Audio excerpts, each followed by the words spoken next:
Hi, everybody. How are you doing? Good. I am what I will call a neophyte as a bishop. I was ordained, consecrated December 27, 2014. So this year will be 3 years that I've been a bishop. And so I've been to 3 Episcopal assemblies. And I wish I had good news for you in terms of what the initial mandate was. I mean, the initial, from what I understand, the big mandate of why the assemblies were formed was to correct the canonical anomalies in our church order here in all the areas. And so in that first assembly, I think over 60 bishops were there. And I think there was initially a lot of enthusiasm with the work. Metropolitan Nikolai, the Romanian patriarchal jurisdiction, was chairing a committee to come up with several options of how do we organize and order church life in America that corrects these anomalies that Father Frank talked about in terms of the idea of having one bishop in one city and avoiding these overlapping realities. And I think what began to happen, and I have to defer to Archbishop Nathaniel, who has more history here than I do, and he can speak up to correct my mistakes, but as this plan started getting disseminated among the hierarchs, well, lo and behold, one by one, jurisdictions started pulling out, saying we're not ready for that. I think we Bulgarians need to minister to Bulgarians, Serbs need to minister to Serbs. And the thing that really shocked me is to have Bishop Basil Essie getting up at my first assembly and saying, even Antioch needs to pull out of this. And I'm a little more understanding given the civil war that's going on in Syria and the fact that there's been tremendous suffering and devastation in Syria. And so I think there's been this real, with now Metropolitan Joseph being at the helm, so to speak. I mean, I remember him saying at that meeting that we need to unite around Antioch. And so this whole thing kind of really, how many, 6 jurisdictions have kind of, even the Patriarchate of Russia. And the Patriarchate of Russia gave us our autocephaly in 1970. And even they were not on board with this. So I think what's kind of happened now is, so what are we doing there? Are we just a glorified SCOBA?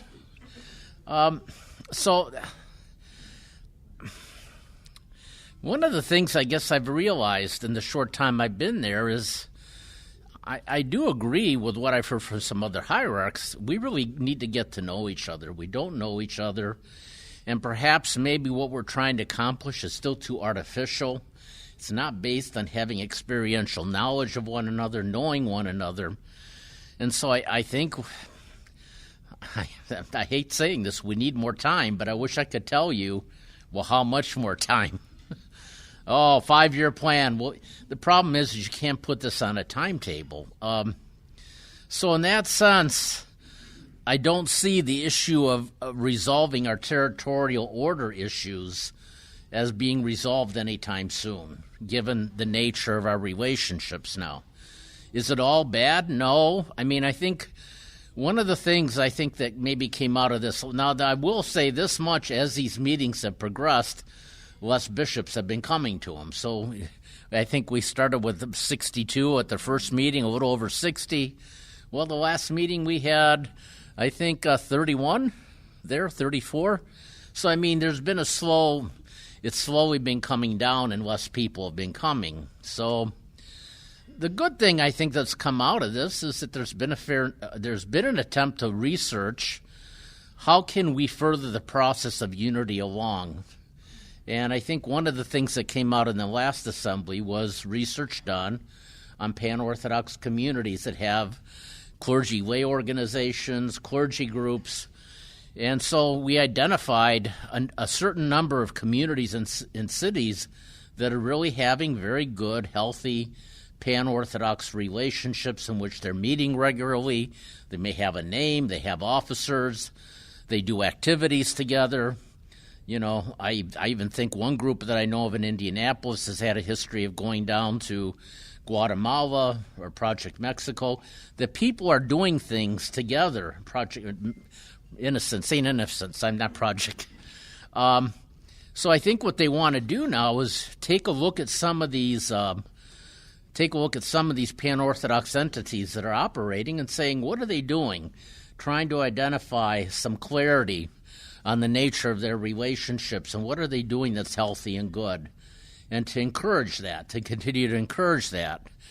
The last assembly, we also had some very good discussions on youth and where they're at in our church. Somebody gave a presentation on the nuns and duns that everybody's hearing about more and more, and trying to kind of address what's the way you can start reaching out to them. And one of the things that came out of that presentation was the need for more Matthew 25 ministries, I would say. And I really hope and pray that the idea of something like Focus North America will continue to develop in our country, because I see Focus North America as really being a place where the church and the gospel and the lessons of Matthew 25 can be put into practice. And we have Focus Minneapolis, Focus Detroit, Focus Cleveland.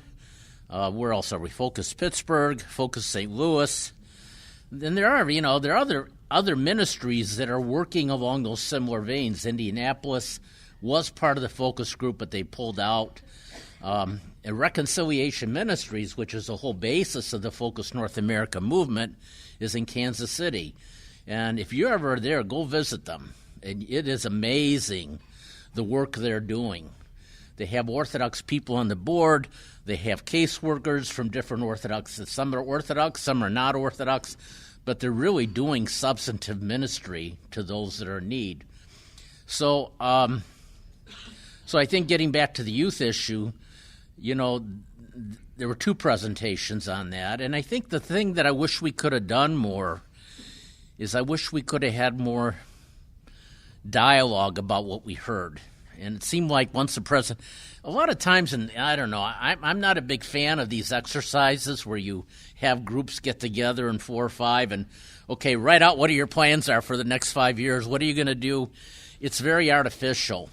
And I just wish we could have had a little bit of more of a free-for-all conversation about what did you think about what this person said, and have dialogue, as opposed to, even last night we had a youth retreat where we tried something that in 3 deaneries of my diocese, I joined them via video, via webinar.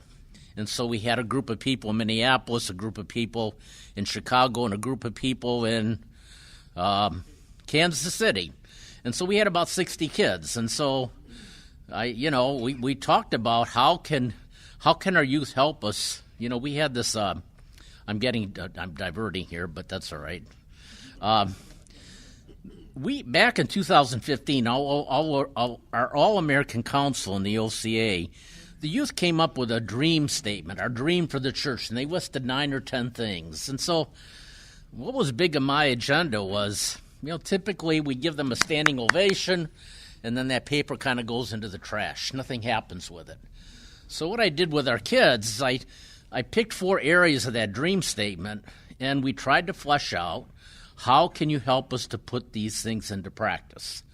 And so we got very intensive reports back, and we're going to sit down and process what our kids said and try and see what commonality is there. And even, who knows, maybe we'll end up making a resolution to our All-American Council for a particular, I don't know. I think a big thing we need to do is how do we learn to live the gospel in the world we live in today? And we need to face the realities of the fact that we live in a culture that now does not really support our way of life. And I agree with what Father Frank said about either Dom, or just call them those principles, the 3 options. The first 2 are unacceptable to me. One was the strength and trusting in strength of princes and sons of men. The second one was escapism and isolationism. But what was the third one? It was silent courage, humility. Okay. And I think that has to be the pathway we follow without a doubt. And I like the idea of silent courage, because you don't cave in either. We stay faithful to who we are. We don't minimize who we are. But we have to learn to speak the truth in love and understand everybody is made in God's image and likeness. And no matter what anybody has done to deface that image is still there, and we have to find a way to speak to that person that wants to know who they are and who made them. And then we need to present to them Jesus of Nazareth. We need to tell them about who Jesus is and incarnate the love of God. One of my favorite verses in Scripture that I challenged the people in the Kansas City parish when I was there for their 100th anniversary was that imagery of Jesus and the catch of the fish in chapter 5 of Luke. Here's this experienced fisherman like Peter who knows what he's doing. He's fishing all night, doesn't find a thing, and then Jesus tells him, cast your net into the sea. And, of course, they pull these huge load of fish. And I love Peter's response. And I'm injecting my own kind of subjective interpretation of this, so please forgive me. But he runs to him, falls down, and says, get away from me, I'm a sinner. And to me, I think before you can tell somebody about how to live your life and talk about morality, they first have to know that something's not right. They still have to see a need that something is lacking in them, that something's not right, and they have to be aware of that. And it strikes me the only way we begin to do that is by living the Christian life. I've been telling my parishes in the diocese that I think the church is in the business of making saints. And when we stand in the presence of holiness, guess what happens? People start becoming aware of the fact that something's not right. But if we try and engage in intellectual discussions with people and talk about morality and lifestyle, there has to be this awareness that something's not right. They have to be faced with that reality of standing in the presence of holiness and saying, get away from me, I'm a sinner. And that's the light of Christ. That's the light of Christ that illumines everybody. And so I really have to say that so much of what we do is living the gospel, being an example, and striving to be holy, for he is holy. And that's why I like that third option of loving service, humility, and silent courage. Because we're first trying to change ourselves before we change others, and we're faithful to who we are. Archbishop Job once told me upon my ordination of blessed memory, he said, God didn't call you to be successful, he called you to be faithful. And so the bedrock of our lives as Orthodox Christians is faithfulness. It's not how many people, how much has my church grown, how many people have I brought to Christ. Are you faithful what I've given you? And what have you done with it? But it's being faithful to the gospel. And so getting back to the assembly, I just think we need to get to know each other more, and I just don't see the unity issue being on the table now for quite a while. And it's issues beyond I don't think we're going to make it happen, because these are things that have been present in our churches for centuries, that have been going on for a long time. And so the agendas of many of the mother churches are still predominant in this country, and I don't know how you overcome that other than by learning to love one another and to endure one another, to co-suffer with one another, to bear one another's burdens, as St. Paul says, to fulfill the law of Christ. So, so in terms of that, but I do want to kind of reflect upon one thing. I was baptized in the Greek Orthodox Church, and I was raised in the Greek Orthodox Church for a good 25, 27 years, and here I am, a bishop in the Orthodox Church in America. And so a lot of people kind of scratch their heads and going, what are you doing in a Russian church? Is a common kind of, that's the image we have. And, but I joined, it's a long journey, but I'll tell you, a big reason why I ended up in the OCA in about 1984 is it was glorious hearing the services in English.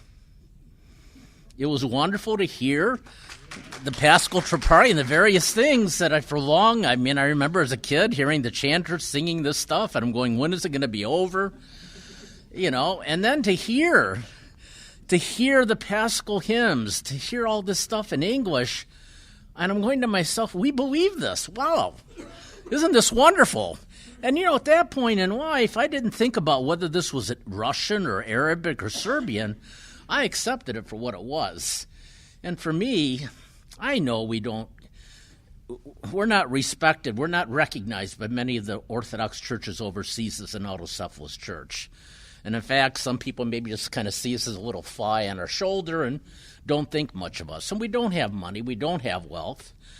I think I've come to appreciate everything I've had in the Greek Orthodox Church. I am definitely not, against what I got in the church. In fact, as I grew and grew in the faith, I realized I had a wonderful foundation in forming in my early years in the faith. So I'm very thankful for that formation.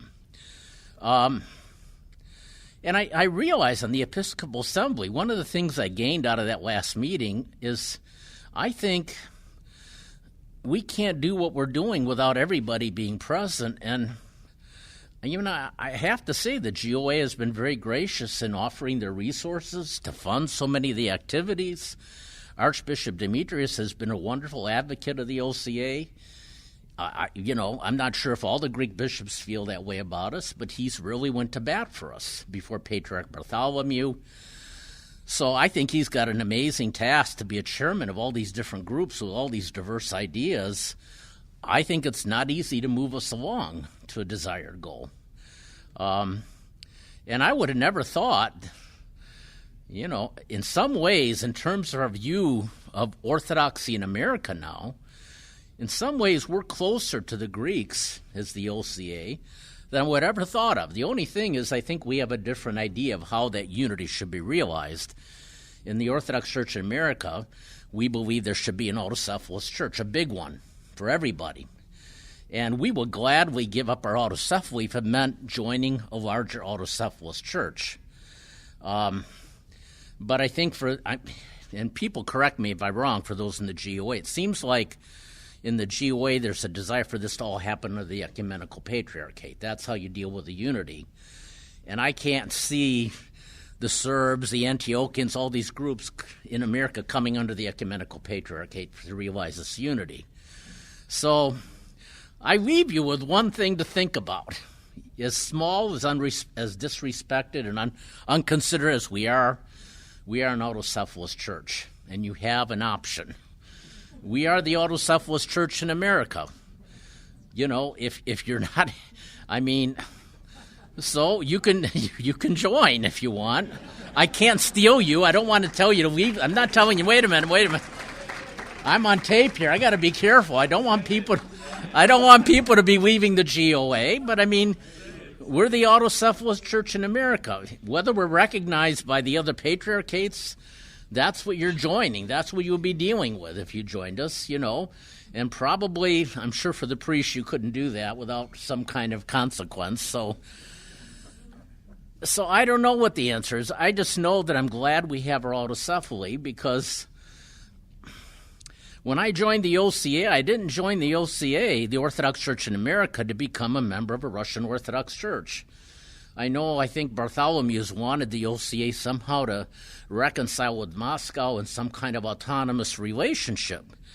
But if I'm Greek, why would I want to be affiliated with the Russian Orthodox Church? I would be back in the GOA if that were the case. So I didn't join the OCA to become Russian. And so the big question that I always ponder upon in our country is a simple question I want to challenge you with. What does it mean to be the Orthodox Church in America? What does that mean? Now, I have a foolish dream, which probably meant some of you might laugh at, maybe not here, but maybe in other circles.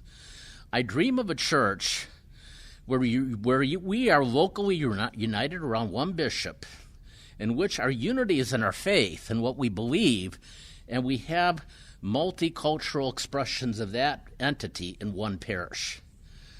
But the problem with that is it means for a sloppy time. Because if you bring people from different worship traditions together, it's going to be awkward in the beginning. How are you going to do it? What kind of music are you going to sing? What tonal system are you going to use? These are important issues, and when you bring people together, and it happens all the time, you'll have people that are from a Greek background and come to an OCA church, and some will say, oh, this is not what I'm used to, and they don't stay. So everybody's kind of got a comfort zone in what they're used to in terms of worship. And so I think that's why my dream is kind of foolish, because I'm kind of maybe way ahead of myself. But I sincerely believe in this idea of having a church in a territory where the people that go there are united around their local bishop and united around their faith. And I would love the day to see in a GOA church doing a German festival for people that come from German backgrounds. They can do a Greek festival, but why not do a German one? Since so many of our churches are mixed marriages, why can't we have multiple celebrations of our culture? And I think part of the problem is, as some people have said, when you start doing things in English, there's a fear you're going to lose your culture. Father Michael Alexa once said, language is culture. And so the fear is if you stop doing the service in the native language you knew, that you grew up with, there's a fear your culture is going to disappear. And obviously for the churches that have been under Turkish oppression or communist, that's a fear. It's the Greek Orthodox Church that preserved for many years the identity of Greek people due to the Ottoman oppression. So I can certainly understand why in the GOA there be this fear of wanting to let go of the ecumenical patriarchate, because that was a source of unity for them that kept the identity of the Greek Orthodox Christian together. So this is not an easy issue. It's easy for me to talk about this, but to live it out in another reality is not easy. But we are the church in America. I imagine if His Holiness did move here to Washington, D.C. and set up shop as the patriarch, that would solve our unity problems. But I don't think he's going to do that either. So call me a fool. In that sense, some of my ideas are very foolish, but call me a fool, I believe in them. And whether 100 people like it or 5 people, it doesn't matter. This is what I believe and I hold to be true. And so I don't regret being in the Orthodox Church in America. Ever since the day I was there, I knew what I was getting into. I knew it wasn't a church that garnered much respect. We're not a wealthy church. We could never do what the GOA has done in forming these assemblies. We don't have the monetary resources. And so in some ways I'm very grateful for what the GOA has done to bring our churches together to try and engage in this discussion of pan-Orthodox unity. We could not have done it without the leadership of the GOA. So it's like a love-hate relationship. And on the one hand, I'm very appreciative of the wonderful works the GOA has done to help us. But I also kind of feel like, does the unity for Orthodoxy in America have to be Greek-driven? And that's where I'm at. I don't think so. But who's got the money to back it up? That's the problem. We don't have the money in the OCA to make it happen. So I don't know. So we're the mouse on the block that just keeps on squeaking and roaring, okay? And remember the Chronicles of Narnia. Remember the mouse? Who was that? Who knows the Chronicles of Narnia? Reepicheep. The OCA is Reepicheep. The OCA is Reepicheep. And when you see Reepicheep, he was faithful to the end. So I'm glad to be identified with Reepicheep. So that's it,